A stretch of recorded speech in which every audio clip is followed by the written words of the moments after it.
why we should be picking a career path before we pick a major. An interview with Kristin Clark.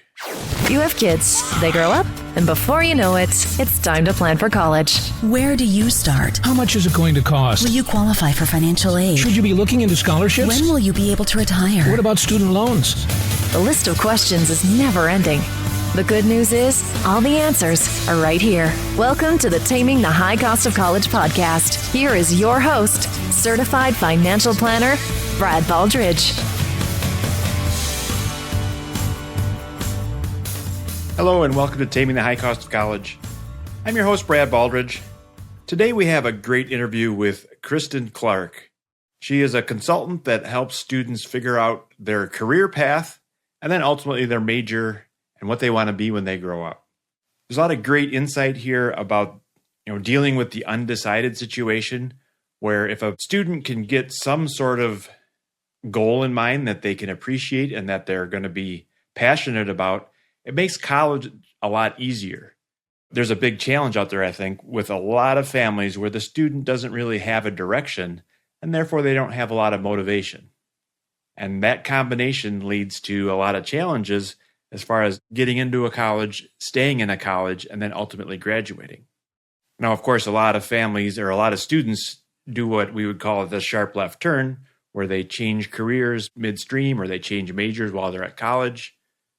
And that happens to a lot of us where we kind of change our direction. That's not unusual. But again, if you have a target in mind, even if it's going to change at some point, I think a lot of people, if you ask them, would say it's better to have a target that's moving than to have no target at all. And then, of course, stay tuned afterwards because we've got a Brad Recommends where I talk about a great podcast where you can learn about coaching, which I think is a great concept that I think parents really need to understand because it could make a big difference, again, in the parent's life or the student's life around college, but also around many other areas of life. Let's go ahead and jump into the interview. All right, today I'm meeting with Kristin Clark of Kristin Clark Coaching. Welcome, Kristin.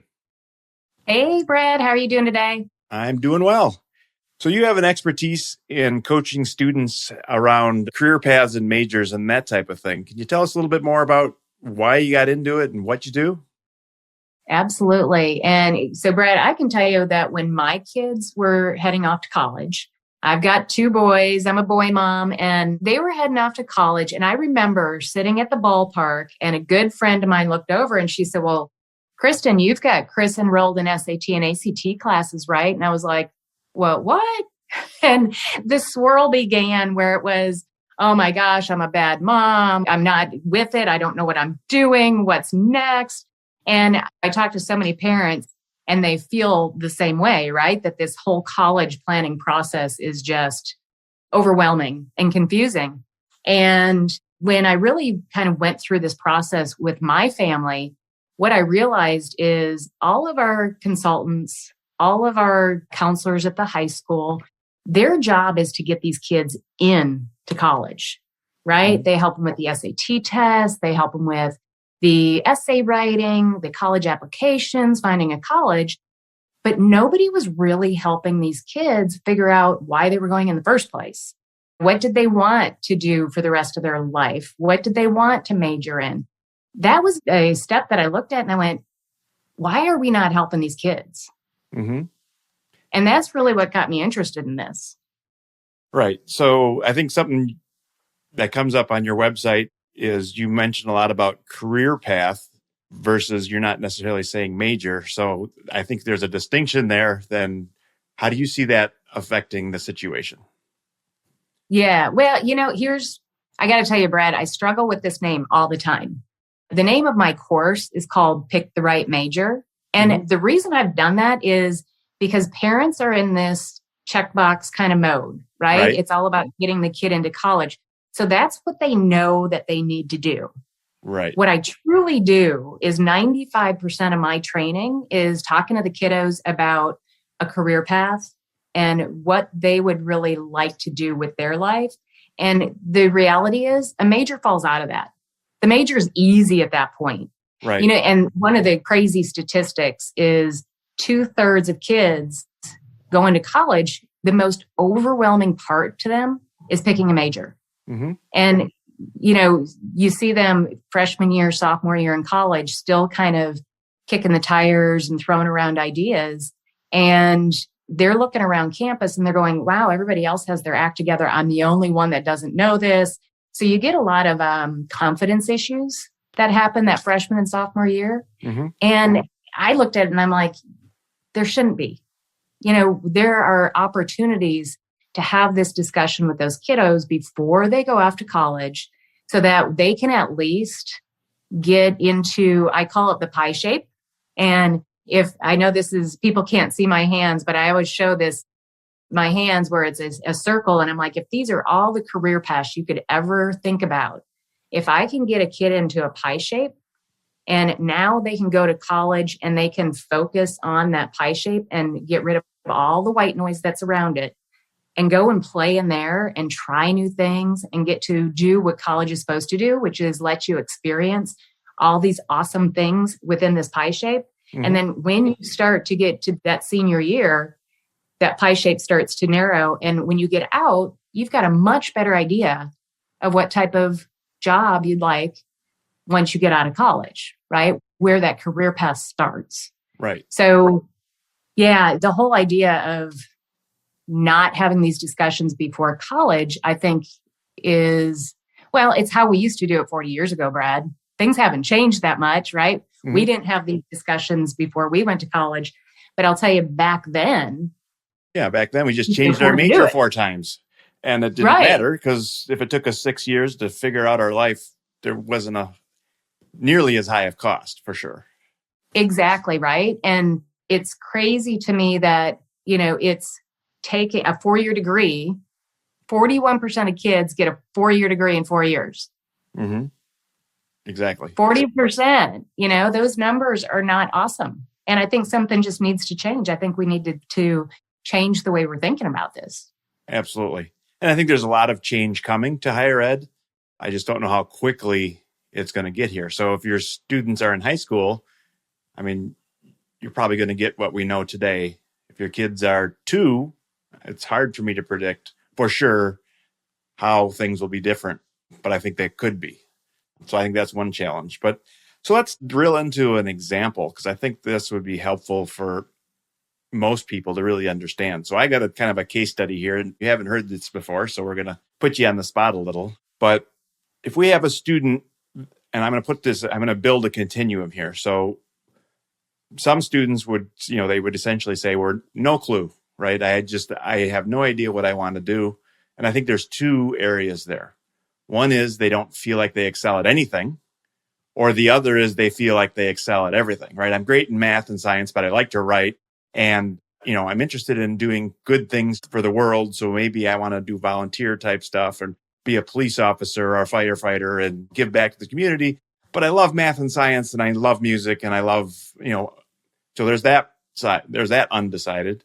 And then there's the undecided of, well, I got B's and C's in high school and I think I want to go to college and I didn't really like math or science or English or anything. And, I'm not really an academic. Maybe that's the problem. I don't like to study stuff. I would rather do stuff or, get out in the world or whatever it is. So that's one end of the spectrum.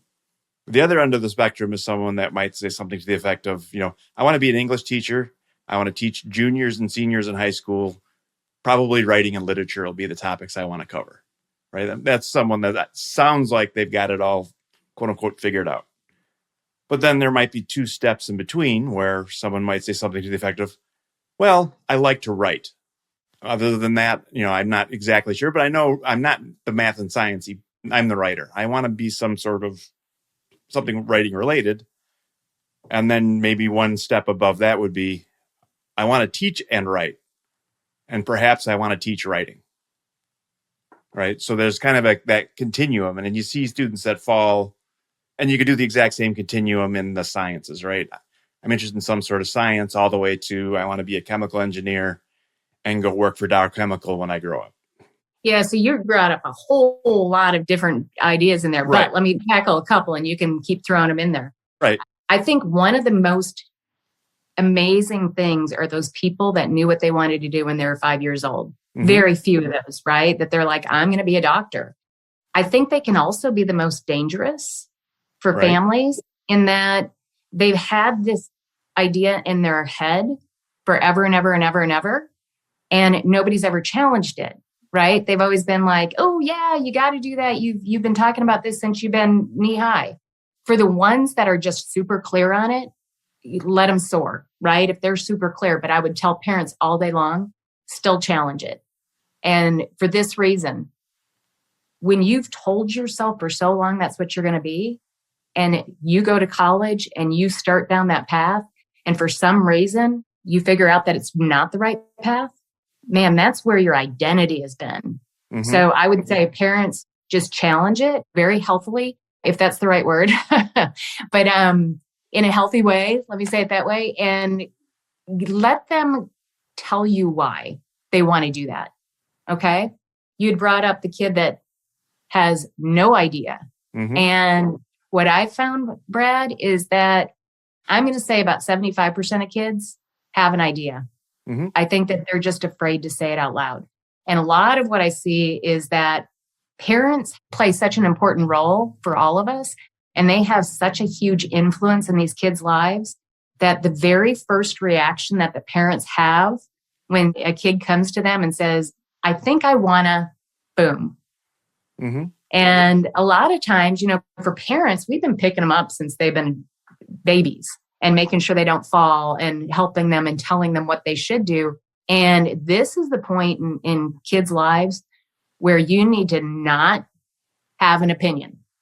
You need to just sit back. And what I call it's being more of a consultant at this point, where you ask questions. Right? You ask, why do you think that? What do you think the good outcome would be for you? And let them talk.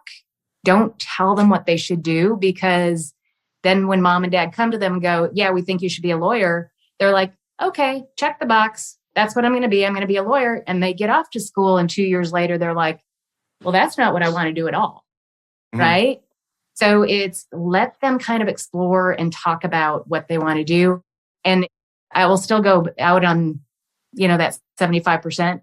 Most of them lean in, Brad, when we're on Zoom calls, and they're like, Kristin, I do kind of have an idea of something I want to do. And I'm like, tell me what it is, and you can just see their face light up when they start talking about this. Right. So, yeah. So, now, what other scenarios did you have? Well, again, so in that scenario, is I like to write good enough to go, or do you feel like it needs to be honed more? Definitely, it needs to be honed more. Okay. I want to be a teacher and write and perhaps teach writing. Is that enough, or do you need to hone that more? I think the answer is always going to be, this is not a decision that you're going to make in 6 weeks, in 12 weeks, in a year. This is a lifelong decision you're making, right? It's your career path ebbs and flows and moves and shakes, and knowing how to kind of think through this process now and to be able to use that for the rest of your life, I think is hugely important, because how many people are sitting in a job and going, I'm 45 and I don't even like what I'm doing anymore. What am I doing? I think challenging yourself continuously is healthy, and the way we should all kind of approach this, right? Because we've got this awesome life to live. And if you've got an opportunity to try new things and that's your jam, I'd say get it done, make it happen. Don't be afraid to move and change. Right. I mean, the reason I'm asking these questions is I'm trying to help parents diagnose the problem that they might have in front of them, or even realize that they might have a problem, right? When parents come to me and they say their student is completely undecided, again, I've done this enough that I'll say, okay, well, you've got two choices. You could make a college plan around undecided, which means you're going to go to a college that has a lot of majors in case you start switching a lot. And you're not going to necessarily focus. You don't want to go to that engineering school or the business school when you might say, well, now first I'm a teacher, now I'm an engineer, now I'm a lawyer. Now, if you're going to be doing that, you got to go to a big enough school that has lots of majors so that wherever you're exploring, it's available right there for you. So I think there's a lot of parents out there who were that focus type, right? Dad's an engineer, mom's an accountant, and they kind of made that decision in high school. they stuck with it. They've been in that career for their whole life now. And they look at their 17-year-old and saying, well, just figure it out. Pick one. Let's go. It's not that hard. I did it, right? And they don't have much empathy for the undecided. And of course, on the flip side, when parents change their major 4 times and they're looking at their student who is also potentially going to change majors, they at least understand, but they're also thinking about how much it's going to cost them. So they'd rather they didn't happen that way, right? Absolutely. Right. So where in that spectrum, and again, I know you offer services and courses and stuff, and that's kind of the point of, well, when is it time to get help and where can we get help? And when is it time to just say, oh, I think that part's done. What we really need to focus on is getting the test scores we need, or what we need to focus on is doing our visits or finding scholarships, because we're done with the choosing major thing. And we think we've done it well. Right. And so there's a lot there. So you get parents a little bit comfortable. You can work on checking the box stuff, like getting the test scores, writing the essays, all that good stuff. You can be working on that while you're thinking about a major, because you really don't have to declare your major until the summer before, right? So there's time to think about this. However, if you think about it a little bit earlier, to your point earlier, now you can make sure you're going to the right college because they do have that major that you're looking for, right? And that may come into play for somebody that wants to be an art major or wants to go into medicine, where that might change their idea of where they want to go to college. So the having that idea or thinking through what you'd like to major in prior to is definitely something I think that we need to think about.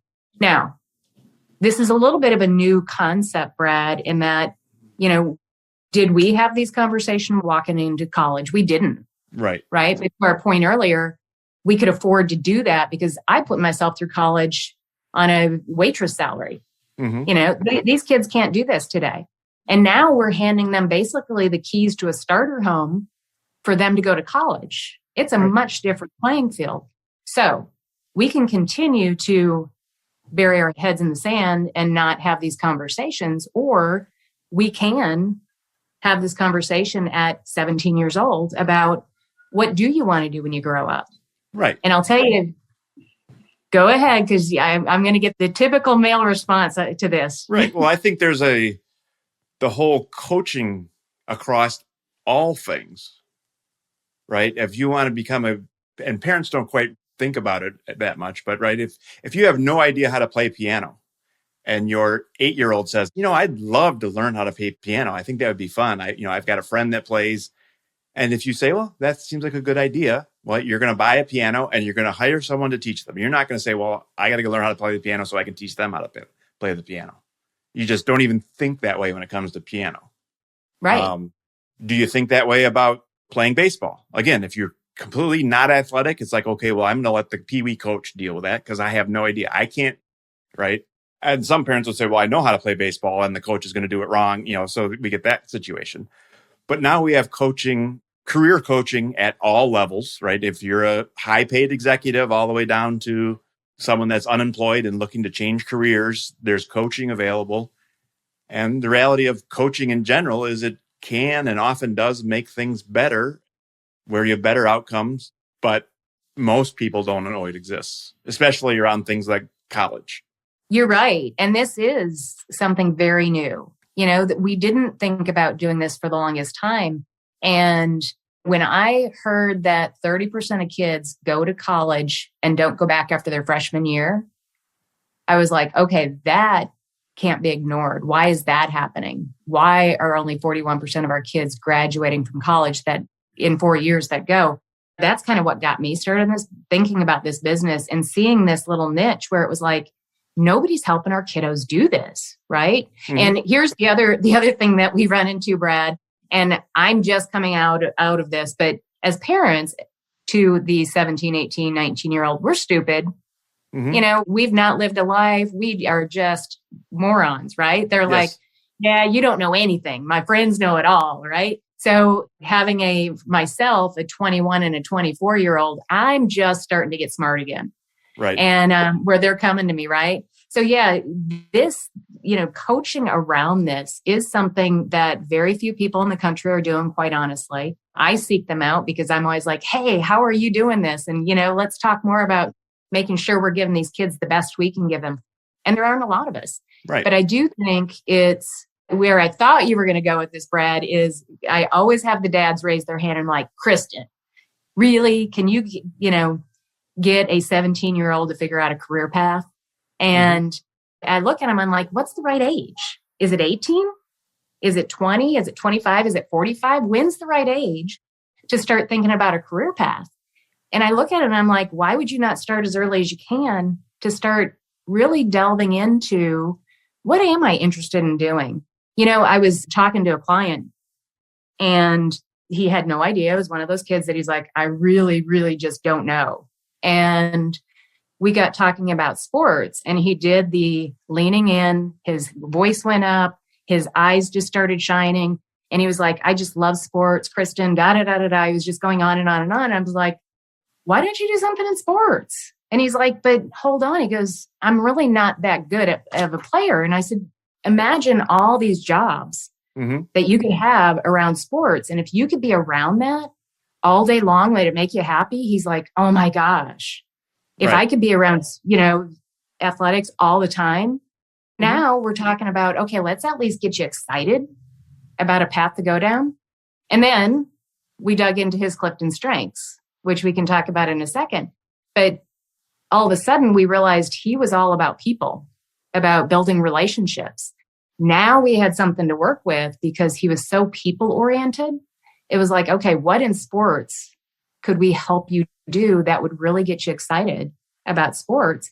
And he's now going to school to getting into psychology and doing sports psychology, helping players just get better at what they do by getting past whatever is stopping them from being awesome. Right. And certainly sports is a great example of everybody's got a coach in sports, right? I mean, there's pitching coaches and batting coaches and just one sport and et cetera, et cetera. But I guess there's maybe a finer point there I want to delve into a little bit, which is choosing an industry like sports now still leaves wide open. You could be a sports writer. You could be a sports caster. You could be a sports coach. You could be the accountant for a baseball team. You could be hiring and personnel. You could be the lawyers that argue about the contracts in sports. They're just many, many different majors can all lead to sports. So how do kids work that part out? Where, again, I think most kids don't think that hard about it. If you had this discussion with them, they would say, oh, yeah, I guess that does make sense. I never thought of it that way. As you kind of mentioned, the student said, well, I'm not good at sports. I can't play well enough to have a career in sports. The only thing he could think of was to be the person on the field. He didn't think about the hundreds of support people off the field, that's involved in any sport. Yeah. And I'll tell you, Brad, part of it is because when we're sending a kid to college, right, we're telling them, I always say, open the book of majors. I know I'm dating myself when I say that. And they can be a doctor, a lawyer, a nurse, a policeman, a this, a that, right? So I think that book of majors kind of puts them into this box and it doesn't help them expand their thoughts on what can I do with this? What do I want as the end goal? And if you can get them excited about one thing, and for this kid, it was sports. Now, all of a sudden, his mind is wide open to, oh, if I could do something within sports, here's what might get me excited. And to your point, you also have to kind of delve into what skills do they have? What did they enjoy in school? All of those things play a role. And, sometimes you look at it and you go, yeah, but interests change. Absolutely true. But if we get them excited about sports and they now are going, yeah, you know what? Sports psychology sounds really awesome to me. Now we go back to that pie shape. They go to school. They're playing around in that psychology place. They're getting lots of experiences that they would not have gotten outside of college. And now they figure out what type of psychology they want to do. And I view psychology very broadly. They're going to get into things that I could not even begin to, tell you is an option. But they go to college, and I'm going back to, Now you let college do what it's supposed to do. And that's expose you to all these really cool things within psychology. And when they come out, you know what? They may not be excited about sports psychology anymore, but maybe the psychology part leads to something else, right? Right. And because now they've got experiences they can draw off of. But you got to start somewhere. Just for all of us, you have to start somewhere. I can tell you when I got out of college, I waited tables for a little while, putzed around, and then put out my resume all over the place. And a guy hired me to be in marketing. I was like, okay, now I'm a marketer. It served me well. I enjoyed it. I got to do some great things, but it chose me. I didn't choose it. And what I'm really saying is, let's give these kids an opportunity to choose what they're going to do. Right. Yeah. Exactly. And I think parents, another thing that you mentioned is, as a parent, doing this kind of coaching is really hard and again, not all 17-year-olds, but many of us have had that 17-year-old that, again, essentially, if it comes out of your mouth, they immediately say it's wrong. Why? Because you said it. You know, an uncle or a teacher or someone else could say the exact same thing, and they'll more than happy to accept it. But it's that process of leaving the nest where they have to start breaking ties with parents, and it's just the way it works. And I think there's a lot of value in having an outside neutral party get involved in some cases, right? A lot of times when I am working with a student, which most of the time I work with parents, but when I do talk with a student, a lot of times what I am doing literally is saying the same things the parents have said, but because I'm not the parents, they'll come to it with more open mind, and maybe they'll hear it. Now, again, a lot of times after that meeting, I walk out and say, well, I have no idea if I got through to them. I don't work well with students generally, or at least I don't feel like I work well, because a lot of times they just sit there. And then I'll get a call from the parent and say, oh, I'm so glad you did that. They were talking about it. It's like, really? Were they in the same meeting I was in? Because I know, right? Isn't it amazing? Yeah. So sometimes you get through, sometimes you don't, is what I feel. And obviously you work a lot more with students. So I can see having someone that's had this conversation hundreds of times is going to be better at it than me, who's only done it twice with my two 17-year-olds. Yeah. And I'll tell you the other beauty, I teach in group classes. So I'll take up to 6 students, Brad. And the other really cool part about that is not only are they hearing it from me, but now they're getting to hear their peers talk about what their ideas are as far as a career. And it really kind of expands their thinking as well, because they'll hear a kid talk about being a financial planner or the sports psychologist or whatever. And they'll be like, yeah, no, that's not what interests me at all. Mm-hmm. And it really reinforces that whole idea of, I really need to do what makes me happy and what I think is going to interest me for the next 40 to 60 years of my life. So they really kind of embrace this whole idea of thinking about it, because they realize that, and we talk about this a lot in class, where I'm like, guys, high school is about fitting in. College is about focusing on you and what you want out of your life and finding your people. And they really see that in that group class. So it's pretty cool. Right. All right. So let's kind of circle back around a little bit more to the process. So many high schools have some interest inventories, answer these 25 questions or answer these 50 questions. And the kids come home all the time where, my 8th grader comes home and she says something like, well, I could either be a garbage person or a scientist based on this little quiz we took. Or Brad, my kids were going to be a ditch digger and a bartender. Right. And I was like, way to shoot high. Exactly. Go take that test again and put down different answers, please. But so they do try and work on it at school. And I think for some kids that might be enough. But then also, as you move into high school, they also offer maybe some more advanced tools. And a lot of parents, I don't think, realize that the high schools even offer the tools. But within their college curriculum, a lot of high schools will offer Naviance or a number of other choose a career, choose a major interest inventories. And maybe they're not very good, but they're at least a place to start. And the cost is right because they're already paid for and you get to have them. And I think the next level would be to go to something paid like CliftonStrengths or Myers-Briggs, and there's a number of them out there. So can you talk a little bit about that piece of it, of, what's the difference between the various products out there, and how do you know what's the right one, and that type of thing? Yeah. Yeah. And you're right. And a lot of our high schools do have programs that they've bought and paid for that the students have access to. And I would tell you, absolutely have your kiddo take advantage of those. I think the challenge is within the high schools, they get 15-minute slots to walk into their counselor. So if they're not walking in with real specific objectives or questions, they're really not walking out with, okay, I've got a clearer understanding of how I'm built and what I might want to do for my career. It's really on the kid, or it's really on the kid and the parents.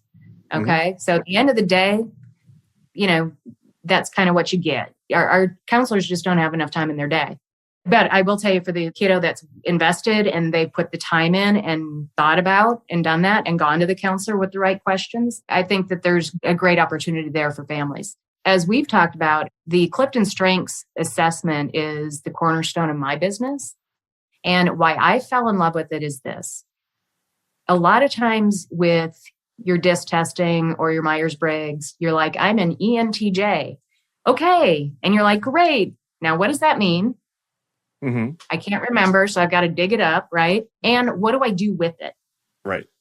What I love about the CliftonStrengths program is there are 34 themes of talent, and they're names that you can actually recognize, number one. And when you understand how you're built, you can actually choose to do more of these activities. And I'm going to give you an example. I'm high activator, which means I really have a need for speed. I'm not real interested in directions because I want to go now, right? And I'm going to take a lot of people with me because I'm going to get them excited about moving forward fast. In my work, I'm working with clients. That's really the thing that I do well is they don't sit there for a long time pondering about it. It's like, let's get started. Come on, let's go. And when I'm doing that activity, Brad, I get excited and I walk into the conversation excited. I walk out even more energized than when I walked in because it's what I do well. It's a natural talent I was born with. And I can choose to put myself in more situations that I get to use my activator. Right. So I can raise my hand. Even in my work in corporate America, I ran marketing departments for 20 plus years. I could put myself into situations where I got a lot of starts, where I got to go, okay, we're going to get moving on this project. Here's what we're going to do. Everybody get in order. Let's go and get people motivated. That's what I love about the program.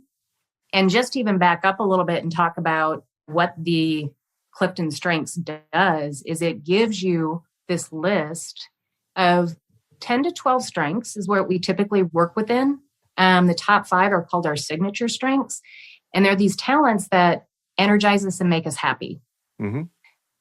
Another one that's kind of easy to explain is ideation. So people that are high in ideation are just really good at coming up with different ways to move forward and coming up with ideas. So have you ever had that where you're like, we've tried everything. We have tried everything. We don't know how to move forward. I am telling you, you get somebody high in ideation walking into the room and they'll go, really? Have you tried? Have you tried? Have you tried? Have you tried? And they're throwing all these ideas at you and you're like, no, I haven't tried hardly any of those. Yes, let me grab one and I'll run with it. They just have this way of thinking that's so different. Right. And when you see these strengths that you don't have, they're amazing. You're like, how did you do that? And when you walk into a room with your talents, you're like, well, everybody thinks like I do.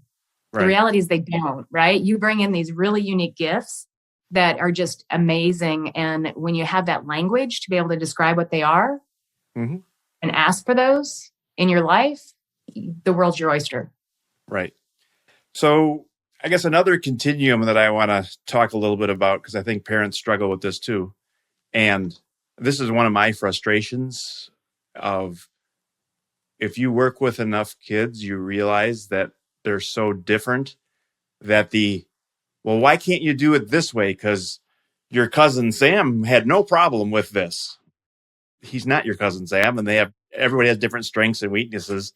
And I think another one continuum would be how focused they are and knowing what they want to be. But another big continuum that's important around college is their motivation, their self-motivation, their drive.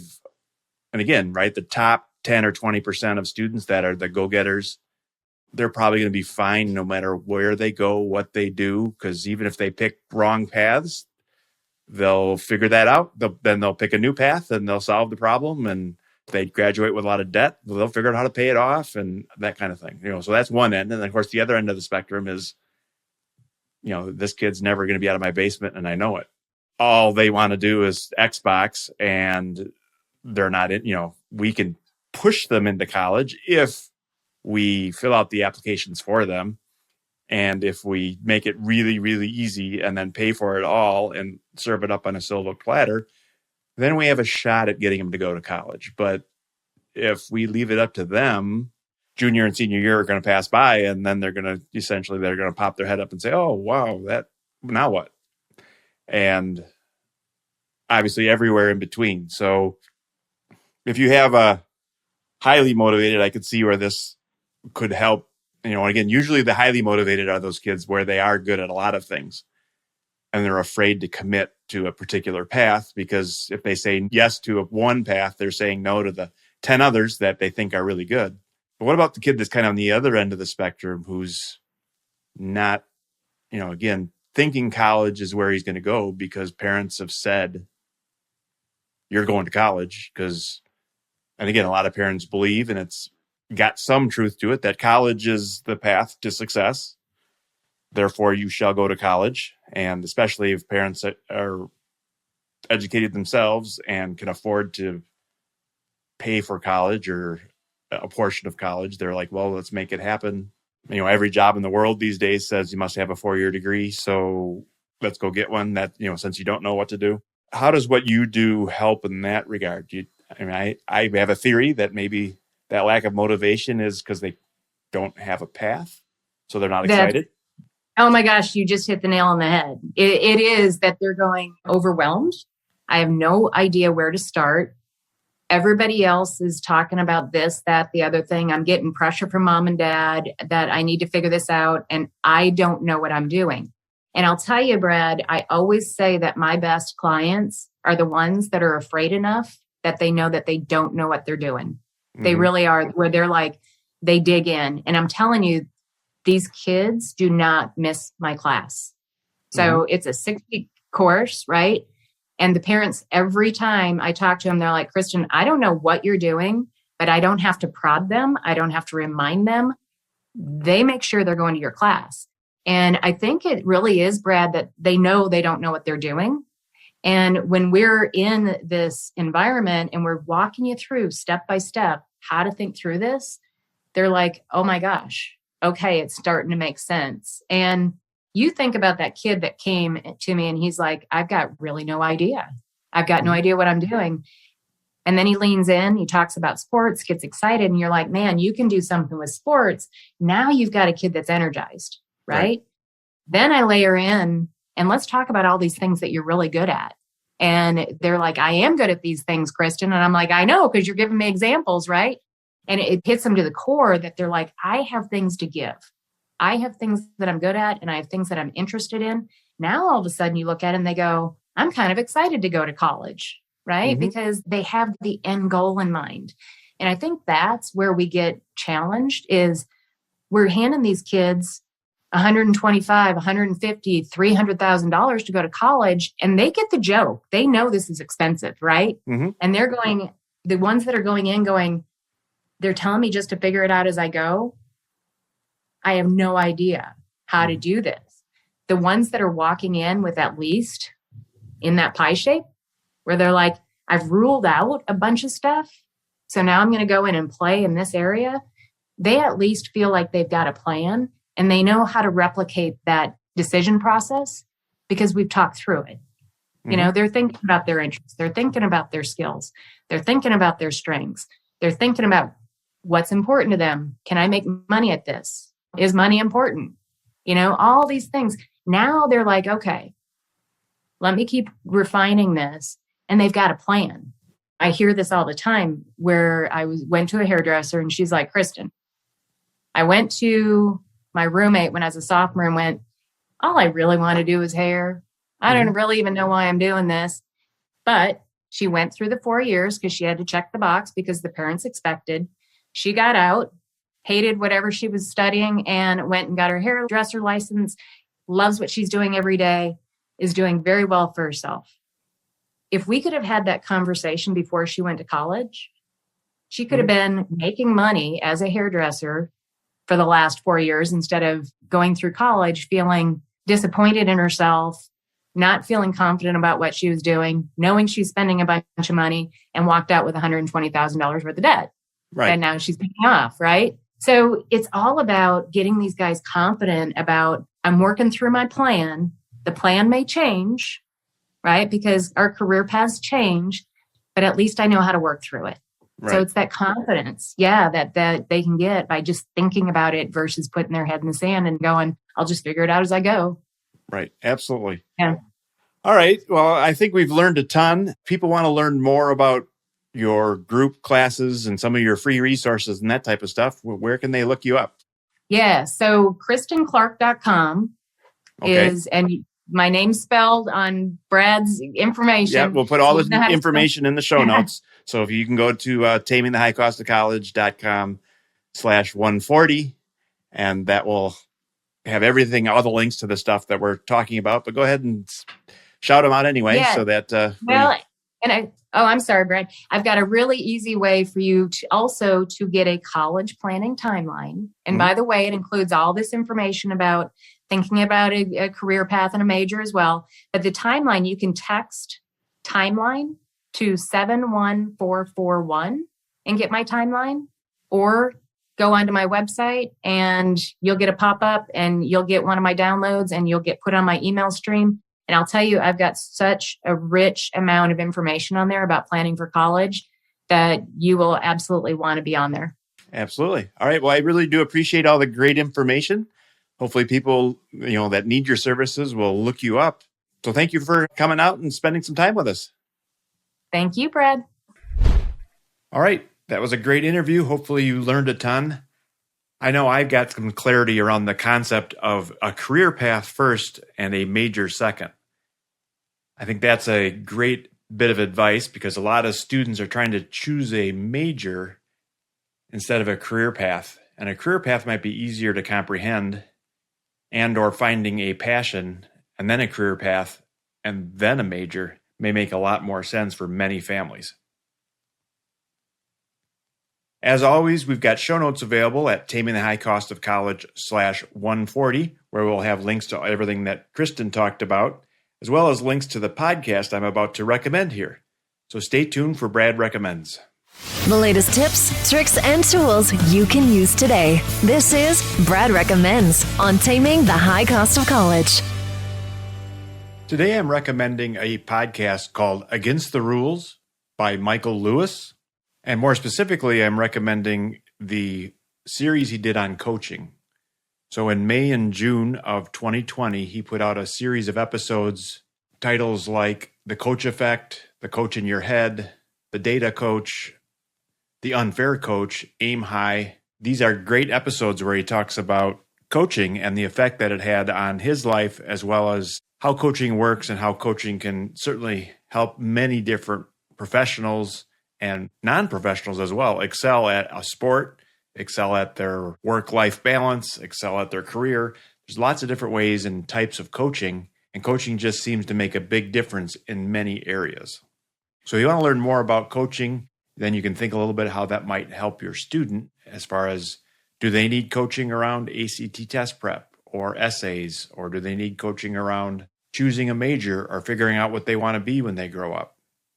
Do you as parents need coaching around planning and paying for college, or building a budget, or figuring out if you're on track for retirement so you can figure out whether or not you can afford to pay for college and how much you would have left over?